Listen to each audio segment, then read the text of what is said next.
America inaugurates a president.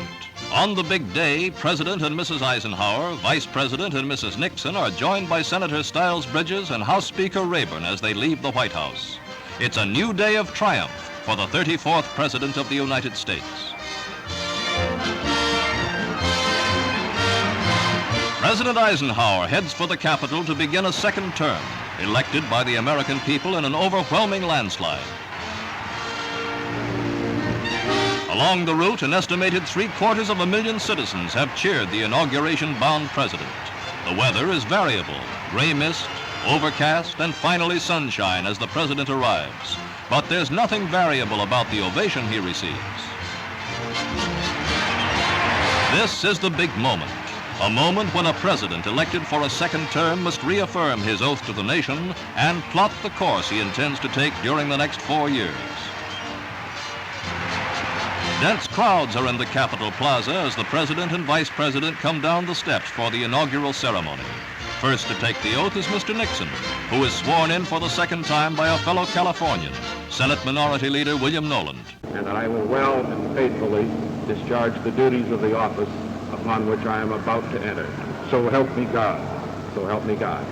Congratulations, Mr. Vice President. Yes. Now, President Eisenhower receives the oath from Chief Justice Earl Warren of the Supreme Court. Preserve, protect, and defend the Constitution of the United States. So help me God. So help me God. Thank you very much. The President's inaugural address is a plea for peace and world unity.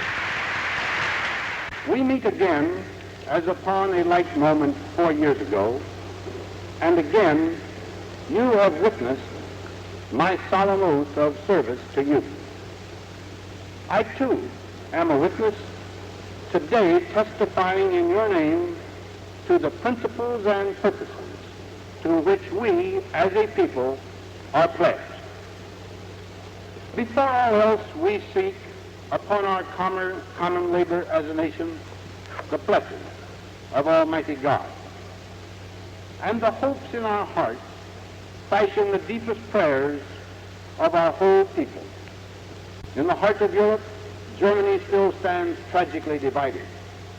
So is the whole continent divided, and so too all the world. The divisive force is international communism and the power that it controls. Yet the world of international communism has itself been shaken by a fierce and mighty force. Budapest is no longer merely the name of a city. Henceforth, it is a new and shining symbol of man's yearning to be free.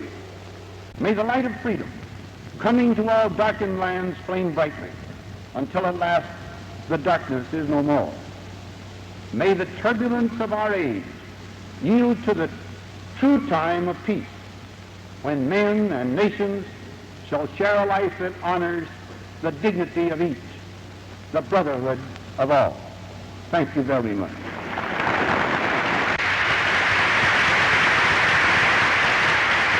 Now, with the dome of democracy as a backdrop, the traditional inaugural parade swings down Pennsylvania Avenue before 750,000 spectators. Washington is given over to the pageantry of the big day. Standing in an open car, President Eisenhower waves to cheering crowds who line the historic 2-mile route between the Capitol and the White House.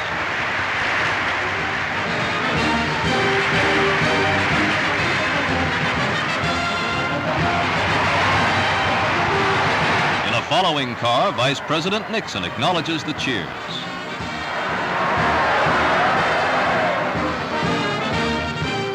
In dress array, the West Point Cadets. All the service academies have units in the procession, which this year has for its theme liberty and strength. Here's the supersonic 60-foot Redstone missile, among others never shown publicly before. An impressive sight for the foreign observers, including Soviet representatives.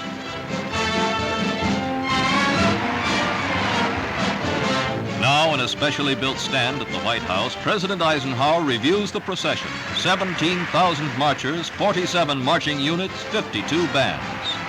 Here are the middies from the Naval Academy.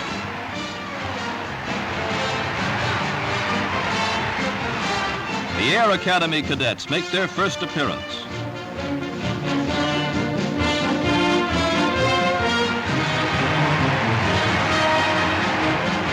Another group of ominous-looking missiles, including those of the Navy.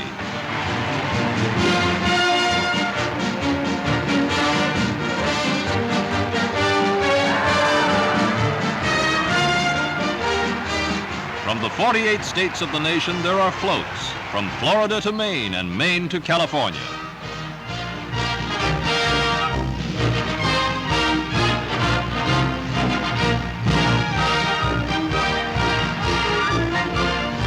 The First Lady is an enthusiastic spectator as the float representing the state of Illinois passes by.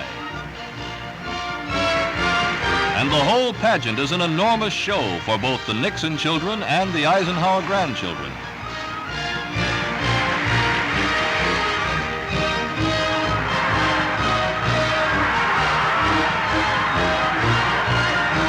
A tribute to the president's favorite hobby, and it produces a bit of nifty fielding by the vice president. The symbol of the GOP makes his bow before the biggest Republican of them all.